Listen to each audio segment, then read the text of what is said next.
mak aku kata dia ada terbau satu something yang sangat wangi tau. Mak aku kata macam bau bunga meluk. Memang hilang lah. Sampai dekat sebulan lebih nak dekat 2 bulan diorang cari tak jumpa-jumpa. Masih je nampak tu, kepala dia kat bawah, kaki dia kat atas weh. Dia bukan berani pun. Tapi tak tahu kenapa hari tu hati dia ni teringin sangat macam nak tengok.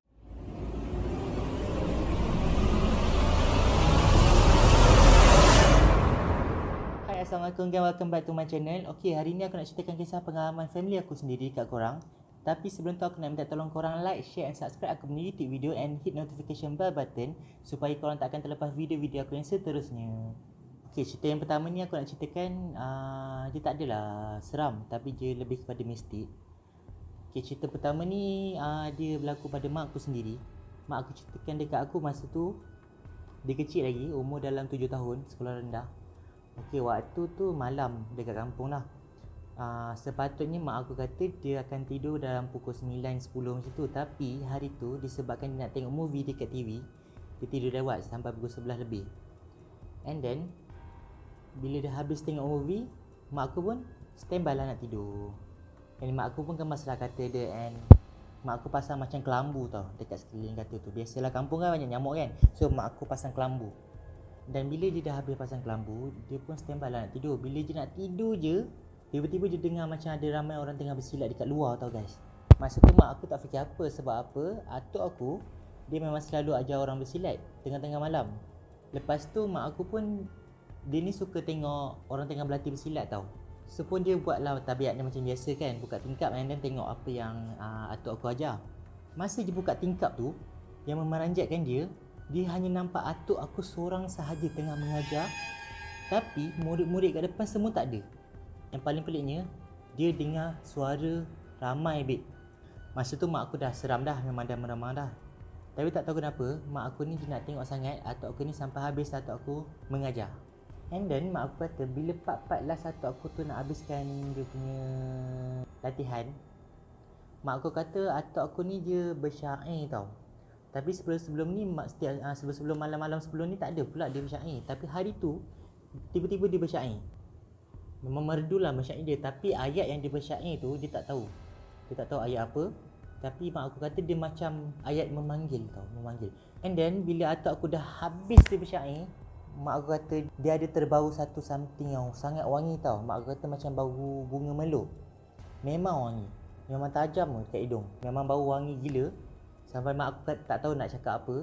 And then mak aku masa tu dah memang meremang gila. Time tu memang mak aku terus tutup tingkap. And then mak aku terus tidur. Masa mak aku tidur tu tak ada apa-apa yang berlaku. Sampai keesokan harinya, mak aku kata bila mak aku bangun dia tidur, yang sangat memeranjatkan mak aku, satu kampung tengah cari atuk aku tu. Cari cari memang tak jumpa. Memang hilang lah. Sampai dekat sebulan lebih nak dekat 2 bulan diorang cari tak jumpa-jumpa. Memang tak balik, tak ada khabar semua, tak ada jejak pun. Ada separuh orang kampung kata atuk aku ni dia pergi ikut BUNIAN. Tapi kita tak tahulah kan. Ada yang kata dia dah kahwin dengan orang sana.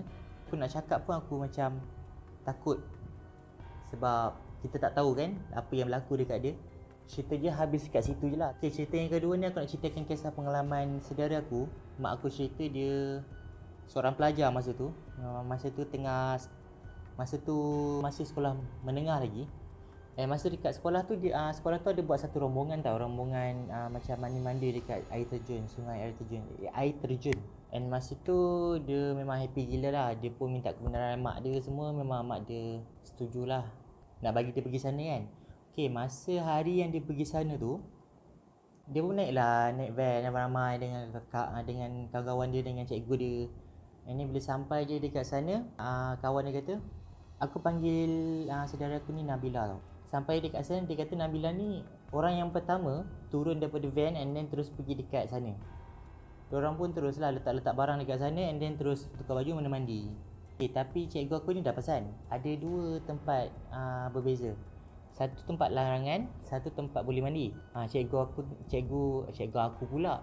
Cikgu Nabila ni dah kata dah, jangan mandi kat tempat larangan ni sebab bahaya. Kan kita tak tahu apa dekat sana. Diorang pun kata okeylah, tak apalah, mandilah dekat kawasan tempat tu kan, walaupun tempat tu kecil. Tempat larangan tu besar cantik. And then diorang pun teruslah mandi kan. Mandi seronok mandi. Lepas tu tiba-tiba kan kawan Nabila ni kata, Nabila ni dia lemas tau. Dia lemas, dia minta tolong lemas. Masa tu memang semua panik, memang semua tengah panik, cikgu dia panik, kawan-kawan dia panik. Diorang cuba nak selamatkan Nabila ni. Sampai dia dekat tempat Nabila tu, Nabila tu tergelak. Rupa-rupanya yang Nabila tu dia bergurau Dia bergurau macam tu kat tempat macam tu. Cikgu dia marah lah kan, kenapa bergurau macam ni kan, tak elok kan, nanti kan apa-apa jadi kan orang tak percaya kan. Kawan dia pun macam annoyingnya. Dia pun okey tak apalah, minta maaf lah kan, dia tak buat lagi kan. Tapi selepas beberapa minit, yang si Nabila ni buat lagi. Dia buat lemas, 2-3 kali dia buat lemas. Sampai satu tahap tu kawan-kawan dia, cikgu-cikgu dia macam palaukan dia. So diorang masa tu waktu tu dah nak petang. Diorang kata diorang nak balik lah. Tapi masa diorang nak balik tu, diorang baru perasan yang diorang dah lama tak nampak Nabila ni dengan diorang. Memang dah lama tak nampak Nabila ni dengan diorang. Kawan Nabila ni kata diorang try cari dekat merata tempat, memang tak jumpa. Kasut dia ada kat situ, tapi orangnya tak ada. Memang dia cari lah, dia takut Nabila ni bergurau lagi ke apa kan. Dia pun carilah dekat hutan, dekat belah sana, lepas tu dekat air terjun sini kan, tak jumpa. Dia pun cari. Tiba-tiba ada seorang kawan dia ni nampak ada seorang askar lelaki sedang angkat Nabila tu daripada air ke darat. Kawan dia kata kawasan tu adalah kawasan larangan. Kawasan larangan untuk mandi. Memang dilarang, bahaya. Lepas tu askar tu pun bawa lah dia naik darat kan. Dan askar tu cakap dekat kawan dia ni mandi kat tempat larangan. Dia lemas kat situ. Masa askar ni jumpa Nabila tu, kepala Nabila tu dah dekat bawah. Masih je nampak tu, kepala dia kat bawah, kaki dia kat atas weh. So askar tu kata dia perlukan rawatan segeralah. So kawan ni panggil cikgu, panggil kawan-kawan semua kan. Tapi yang memanjatkan dia, bila dah panggil, bila dia datang kat tempat Nabila tu, askar tu tak ada. Yang kawan ni dah kata dah dengan cikgu ada askar jumpa Nabila kan. Tapi cikgu dia tanyalah mana askar tu, tak ada pun. Lepas tu kawan dia kata tadi ada kat sini dengan Nabila. Dia tolong angkat Nabila. Masa tu dia pergi cari orang tu weh. Dia cari, memanglah nak cari kan, sebab dia yang jumpa Nabila kan. Nak say thank you, tapi tak jumpa. Lepas tu diorang pun cepat-cepat angkat Nabila tu bawa pergi hospital. Masa tu pun cikgu dia call family, beritahu semua yang Nabila ni lemas. And family dia semua datang dekat hospital. Memang terkejut lah masa tu kan. Sebab cerita kisah Nabila ni pernah masuk surat khabar tau dulu. Seorang pelajar lemas dekat air terjun mana aku tak ingat. Korang boleh carilah dekat Google. Tapi sebab aku cari tak jumpa, sebab benda tu dah lama, tahun 2002-2003. Aku cari pun sebab dah banyak, aku search dah banyak sangat pelajar yang lemas dekat kawasan air terjun. So aku tak jumpa, dah 2-3 hari aku cari tak jumpa. So korang boleh cari sendirilah kisah ni. Okay, berbalik pada cerita, family Nabila ni pun datang hospital and then tanya doktor kenapa dengan anak dia kan. Doktor kata anak dia masa dekat dalam air tu, oksigen dah tak masuk dekat dalam otak dia weh. Memang dah tak masuk dekat dalam badan dia. Nabila tu jadi macam hilang semangat tau, orang hilang semangat. Dia tak bercakap, dia macam orang hilang semangat. Tahu tak macam mana? Memang dia terbaring je, and then dia nak makan pun orang suap. Lepas tu dia pakai pampers. Lepas tu mak ayah dia pun cubalah try pergi berubat sana sini kan. Dan ada satu pusat perubatan tu kata yang Nabila ni ada benda dah tarik semangat dia. Kawan ni pun ceritalah dekat mak dia sebelum tu, ada orang selamatkan dia kan, askar selamatkan dia. Lepas tu bila orang tu check, sebenarnya ada something yang selamatkan dia daripada situ. Tapi kita tak tahu apa. Tapi dalam fikiran masyarakat kita mesti akan fikir cikgu kan. Tapi aku pun tak tahulah apa yang selamatkan dia. Dia dah macam-macam pergi berubat dah.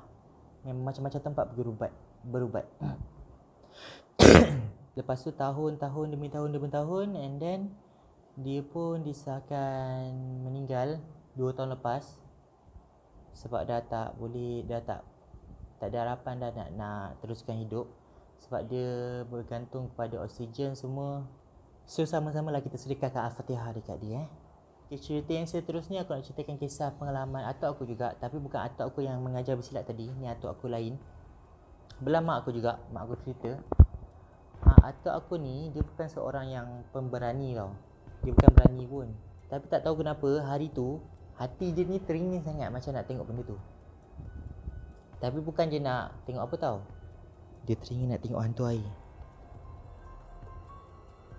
So dia ni pun ajak lah kawan dia ni, seorang kawan dia ni, teman dia pergi. Sebab kampung aku tu rumah dia belakang dia tu memang betul-betul sungai tau. So dia ajak kawan dia datang rumah dia. Masa tu muda kan, jiwa remaja, teringin nak tengok benda tu. Lepas tu masa tu malam, tak adalah malam, dalam pukul 2-3 pagi mak aku kata. Atuk aku ni dia ajak lah kawan dia pergi belakang rumah dia. And then sampai dia dekat sana, atuk aku ni macam mencabar. Dia panggil. Dia kata aku nak tengok lah semua kan. Lama juga masa tu dia panggil, dekat sejam 2 jam tu dia panggil, tak keluar-keluar. And then dia panggil. Tiba-tiba atuk aku kata dia ada dengar satu bunyi batu jatuh tau. Macam ada orang campak batu tu dekat air tu. Padahal dekat kawasan situ memang memang diorang berdua je ada, memang tak ada orang lain. Tapi dia dengar ada orang campak batu dekat sungai tu. Mula atuk aku fikir maybe ada batu dekat tepi-tepi tu jatuh ke apa ke kan. Tak kisahlah kan, dia buat tak tahu. Okay, dia panggil lagi. Dan kali kedua dia dengar benda sama.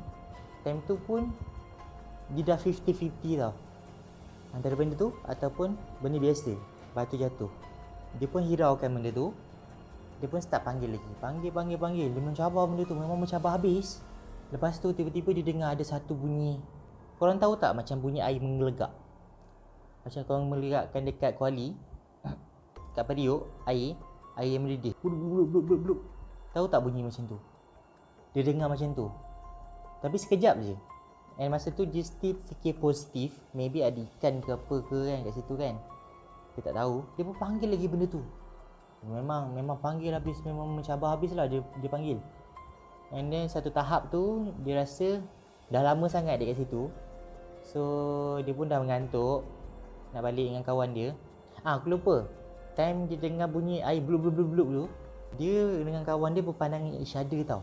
Tapi bila dia pandang dia dekat sungai tu, tak ada pun air macam blub, tak ada pun. Okay, balik cerita tu. Dia pun dah penat. And then dia pun rasa dah mengantuk dengan kawan dia nak balik.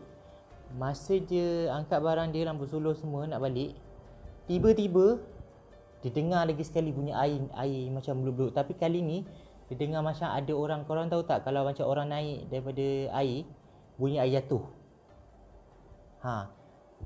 Tapi dia kata waktu tu dia terdengar bunyi macam ni.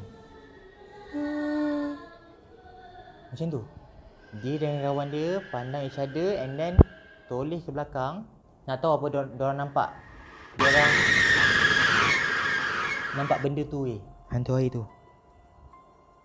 3 ekor naik 3 ekor naik. Kau mencabar lagi kan, memang 3 ekor naik. Yang lagi meranjatkan diorang, tak sempat diorang buat apa-apa. Diorang nampak benda 3 ekor tu terus datang nak mengejar diorang tau. Diorang pun apa lagi, memang larilah lari. Nasib baik rumah kat belakang je. And then diorang lari. Masa diorang lari memang diorang rasa macam benda tu dekat. Dia memang dengar bunyi air tu jatuh memang dengar suara dia. Aku tak nak buat suara dia lah, seram lah. Dia lari sampai dia dekat depan rumah. Dia nampak benda tu tiba-tiba jatuh macam air. Kau tahu tak, bila kau simbah air jatuh, hilang air tu hilang. Dia kata bukanlah benda tu 100% air tau, tapi ada sesuatu tubuh. And then dekat sekeliling tu macam ada air. And then masa diorang sampai di depan rumah tu, dia pandang belakang, dia tengok benda tu memang dah 3 ekor tu memang dah jatuh. Memang jatuh kat tanah. Mak aku kata berkemungkinan dekat kawasan rumah kampung aku ni, setiap rumah diorang ada pasang pagar tau. Diorang panggil ustaz, diorang pagar kan. Ada yang pagarkan sendiri.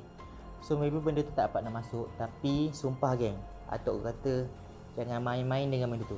Kali ni dia kata dia nampak tu AIR tu. Sumpah benda paling seram, memang seram gila muka dia. Benda paling seram dia pernah nampak. Dia tak pernah nampak macam tu. Dia kata memang jangan main dengan benda tu. Sebab benda tu memang muka dia terlalu hodoh.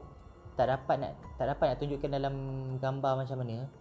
Dia pun tak dapat nak describe macam mana. Tapi dia kata memang nampak sosok tubuh. Yang sekeliling tu nampak macam ada air sikit jatuh. Memang seram. Rambut panjang, memang panjang. Muka buruk gila. And bila atuk aku balik tu, atuk aku tutup pintu. And masa tu juga dia terus demam.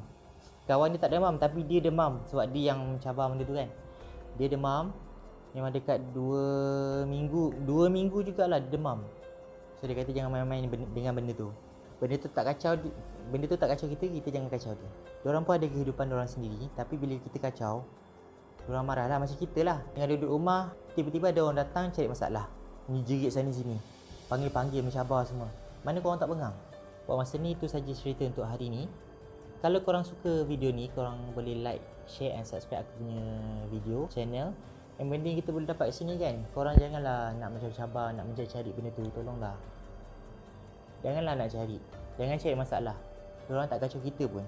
Mana yang kadang-kadang nampak-nampak tu semua rezeki kadang. Diorang tak nak pun tunjuk muka diorang. Okay, itu saja untuk cerita hari ni. Jangan lupa like, share and subscribe aku punya YouTube video kalau korang suka, and tekan notification bell button supaya korang takkan terlepas video-video aku yang seterusnya. Dah banyak kali dah aku ulang kan. So kita jumpa lagi video yang akan datang. Bye.